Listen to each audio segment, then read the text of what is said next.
This audio post of an article by Desmond Cole is made on January 2nd, 2018. The website of this article can be found at https:// that's a true story.wordpress.com /2018/01/02/no-vacancy/ That's H as in Harry, T as in Tom, T as in Tom, P as in Paul, S as in Sam, :// T as in Tom, H as in Harry, A as in Apple, T as in Tom, S as in Sam, A as in Apple, T as in Tom, RU, E as in Edward, S as in Sam, T as in Tall, ORY dot WORD as in David, P as in Paul, RE, S as in Sam, S as in Sam, dot C as in Cat, M as in Mary, /2018/01/01/02/ N as in Nancy, O hyphen V as in Victory, A as in Apple, C as in Cat, A as in Apple, N as in Nancy, C as in Cat, Y /. This article is by journalist, advocate, and human extraordinaire Desmond Cole. It's titled Cole's Notes, and the title of this particular article is No Vacancy. The article starts with a Twitter tweet from the City of Toronto, and the City of Toronto has many hashtags, including this one, which is from @TorontoComs. So that's the hashtag symbol, T as in Tom, ORON as in Nancy, T as in Tom, O, capital C, O, M as in Mary, M as in Mary, S as in Sam. So that's @TorontoComs. And the tweet says, "It's cold out there. Find out about the signs of frostnip and frostbite and how to treat it. Helpful tips to keep you healthy this winter." From @TO Public Health. So that's the symbol, capital T as in Tom, capital O, capital P as in Paul, U, B as in Bob, LI, C as in cat, H as in Harry, EAL, T as in Tom, H as in Harry. It also includes a link, which is ow.ly/capital X as in Xerox, O, F as in Frank, A as in Apple, 306, capital U, capital A as in Apple, FZ. And it has a picture of the landscape that's often taken of the City of Toronto from the downtown view, including a waterscape. So there's snow, what appears to be frozen ice, and some water that most likely is cold. It was posted on December 30th, 2017 at 10:50 a.m. Here is Desmond Cole's post. According to Mayor John Tory and his spokespeople, Toronto's shelters may be crowded, but they are not at capacity. Yet, in recent evenings, during one of the coldest weather periods in recent local memory, city staff have told several people calling the shelter intake system that no beds were available. There is ample proof, and has been for years, that Toronto shelters are indeed full, and that the city's definition of shelter availability has little connection to the practical ability to access a bed. Through a calculated blend of wordplay, distraction, and a failure to provide meaningful data, Tory is misleading the public about the desperate state of emergency shelters. Let's look at real capacity versus stated capacity. Shelter availability impacts people on an individual and family basis. If a person or family needing a shelter calls 311 or central intake to ask for a bed and is told a bed is not available, the system has failed to shelter that individual or family. The city's claim that beds are available makes no practical difference to someone who calls and is denied. In recent days, frontline workers Zoe Dodd and Gillian Cola of the Toronto Overdose Prevention Site, also known as Toronto OPS, so that's O as in, I couldn't get a word. That's O as in operate, capital P as in Paul, capital S as in Sam, so that's Toronto Ops, have told reporters they called the city for beds and were told none were available. Cola said she had independently called staff at the city's recently opened respite center at the Better Living Center and was also told that no beds were available. Veteran street outreach worker Doug Johnson has gone a step further and recorded conversations with central intake staff who denied his request for a bed. Reporter Mick Sweetman has also documented statements directly from city staff who said the system is at capacity. City officials have not denied any of these reports. Instead, the city has repeated that the shelter system in recent days has been operating at 95% capacity, which suggests that 5% of the beds are empty. But an empty bed is only useful if the city offers it. Our shelter system allocates beds based on age, gender, and family status. It does not, for example, offer single individuals a bed in family shelters or send people who identify as women to sleep in men's facilities. If there are no beds for single women on a given night, and a single woman inquires about a bed and is denied, the availability of beds in other categories is irrelevant to her situation. Similarly, if a person in Scarborough calls central intake for a bed, but the only beds available are at shelter in Etobicoke, the city's claim of availability is dubious. People who rely on the emergency shelter system rarely have the means to move easily around the city, and their path is steeper given the bitterness of winter weather we are currently experiencing. The city also counts extra mats and cots that can be laid out on the floors of existing shelters as part of its capacity. Once the regular system is full, the city can call shelters and ask them to use the mats and cots. Since these beds are only offered during emergencies such as the city's ongoing extreme cold weather alert, they are only provided after most people seeking a bed have already inquired. This desperate tactic is the basis for Tory's claim of extra shelter bed capacity. On December 28th, Doug Johnson shared audio of a call he made to Central Intake during which he was told the city had no beds available. This call can be heard at this website. So if you want the audio, go to https://no-hyphen-shelter-toronto-dec-28. That's H as in Harry, T as in Tom, T as in Tom, P as in Paul, S as in Sam, colon, //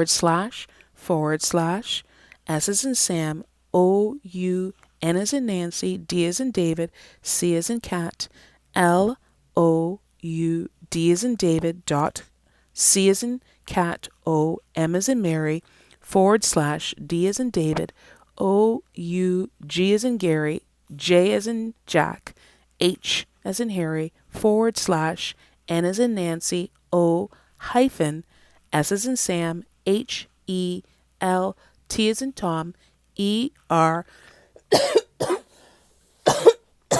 sorry, excuse me, hyphen, T as in Tom, O, R, O, N as in Nancy, T as in Tom, O hyphen, D as in David, E, C as in cat, hyphen 28. If I had a pause button that I could pause and then continue recording, I would do that uh, while I coughed. But because I couldn't, and I would have to start recording again, I just cough. That's a natural thing. That's what happens. My apologies. I'm going to look forward to getting some system where I could pause and continue with the auto recording. My apologies. We'll continue with the article. The intake worker advised Johnson, who was calling at almost 11 p.m., that there is often no availability of beds at night. Quote, "You should call us earlier in the day because that's when the shelters get filled." End of quote. The worker told him, quote, "By night time, everything's filled." End of quote. Johnson has continued documenting refusals from Central Intake in recent days. He has also published a direct acknowledgement from Steve Meager, the shelter manager at the Christie Refugee Welcome Center, that the family motel system, the last resort for families when shelters are full, is also at capacity. This is a general quote. "Given that there's no available shelter, it's very confusing that only 89% occupancy is being reported in motel programs," Meager told Johnson in a piece published on December 31st, 2017. "Either there is space and families are being denied access to it, or there's actually no space and the numbers are misleading. Either way, it's problematic." End of quote. In recent days, since evidence of the ongoing shelter crisis has been in the news, the city has simply stopped updating its online daily census of shelter capacity. On December 28, 2017, the last day the city published its numbers, 100% of family shelter beds were full. Youth bed capacity was at 99%, and beds for single women were also at 99% capacity. While city officials blame miscommunication for their inability to provide beds, their own willful misrepresentation of Toronto's shelter capacity is the problem. Beyond the city's failure to provide some people with shelter beds, we must also remember that the overburdened system is itself unacceptable. It is worth considering what a crowded shelter looks, feels, and smells like during a Canadian winter. I'm going to read that again because it's a pretty powerful statement. It is worth considering what a crowded shelter looks, feels, and smells like during a Canadian winter. The safety, comfort, and health of shelter users is directly related to capacity and overcrowding. Let's look at shelter beds versus warming respite centers. Another city tactic to misrepresent shelter capacity is to talk about space rather than beds. Most city-operated shelters are only open in the evenings and overnight. They operate on the assumption that providing safe place to sleep is a primary goal of the system. Given the declaration of successive extreme cold weather alerts, the city has also opened several 24-hour respite centers and has allowed people to stay at its shelter referral center on Peter Street. While such facilities do provide space and some relief, they do not guarantee beds as the regular system does. The very need for such facilities is the clearest sign of overcapacity. The city has promoted respite facilities in its public communication such as to suggest that extra space is available. But the goal of shelter system is to provide beds, and we must again reflect on individual inadequacy of people sleeping on the floors of city-run respite centers. On February 15, 2016, 28-year-old Pierre Gregoire died of suspected fentanyl overdose after leaving a city warming center. Hours earlier, Gregoire, a member of the Innu Nation in Labrador, had been eating at St. Felix Drop-In Center. According to member media reports, Gregoire left St. Felix after asking to sleep on the floor and being told there wasn't enough space to do so.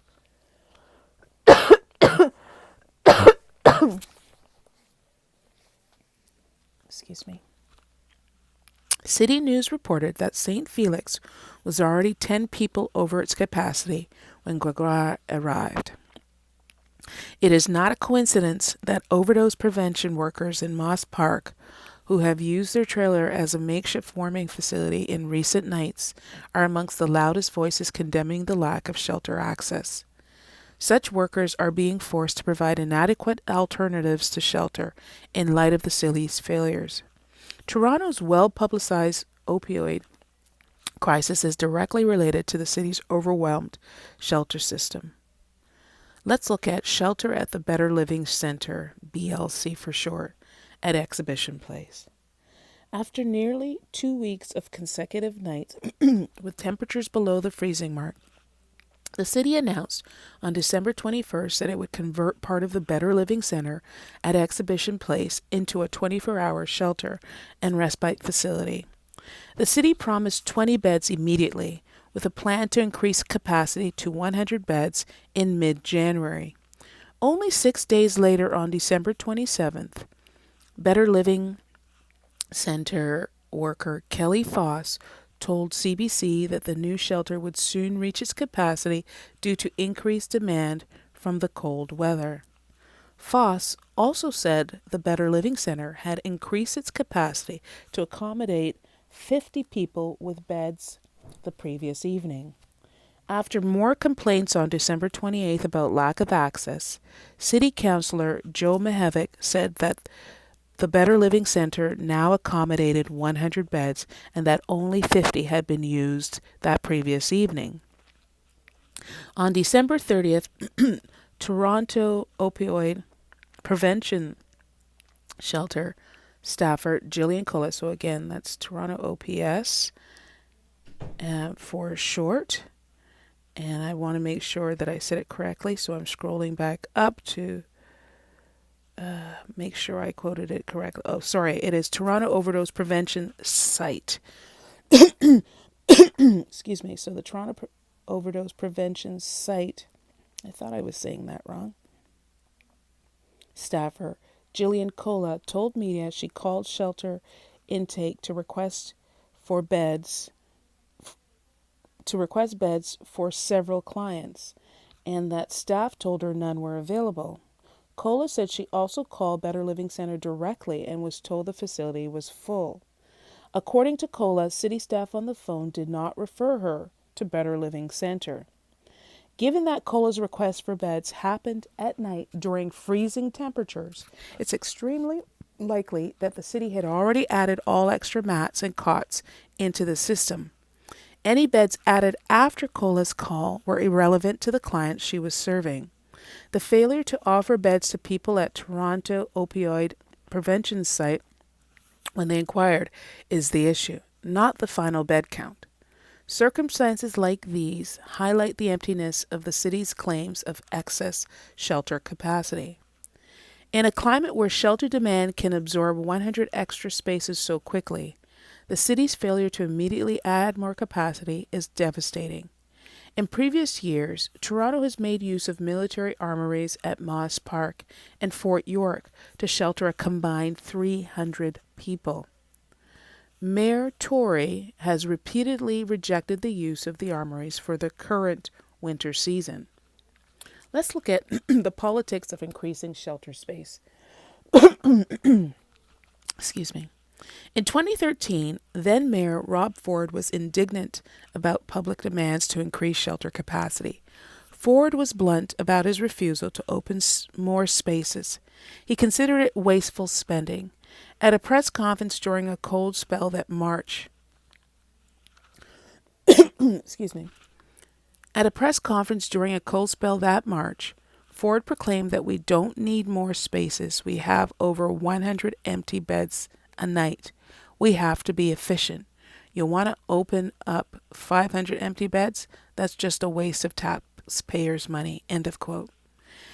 In this latest phase of the same shelter crisis, Mayor John Tory is also reluctant to do more, and although he doesn't cite money as his major obstacle, the current mayor is employing the same tactics Ford did to distract the public.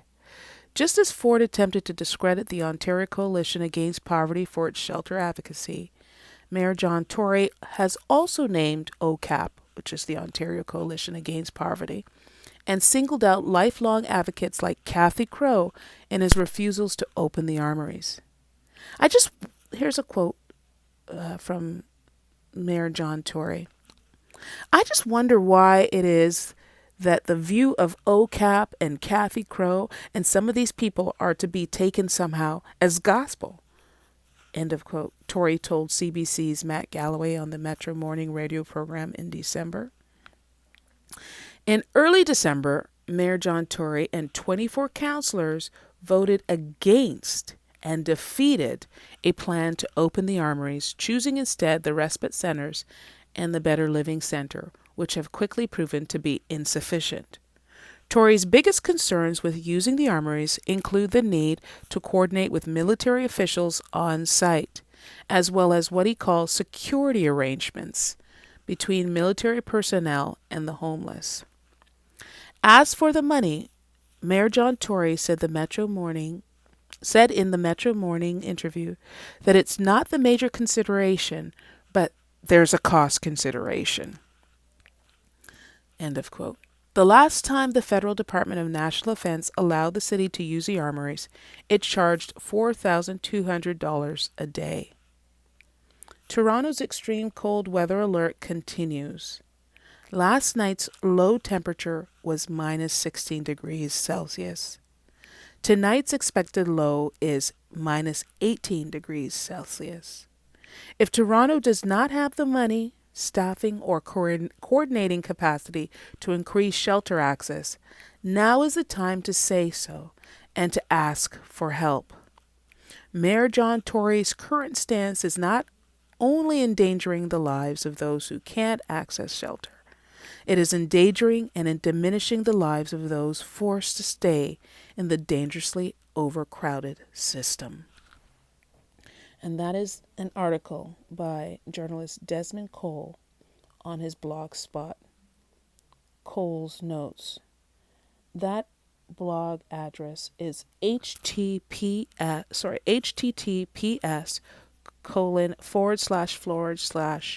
that's a true story.wordpress.com /2018 /01 /02 /no-vacancy / Again, that's T as in Tom, T as in Tom, P as in Paul, S as in Sam, / T as in Tom, H as in Harry, A as in Apple, T as in Tom, S as in Sam, A as in Apple, T as in Tom, E as in Edward, S as in Sam, T as in Tom, ORY.WORD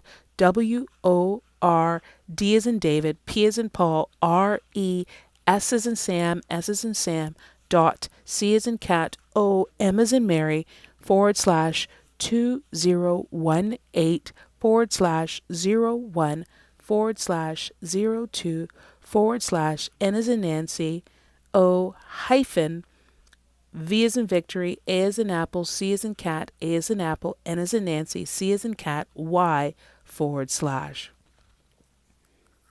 The end.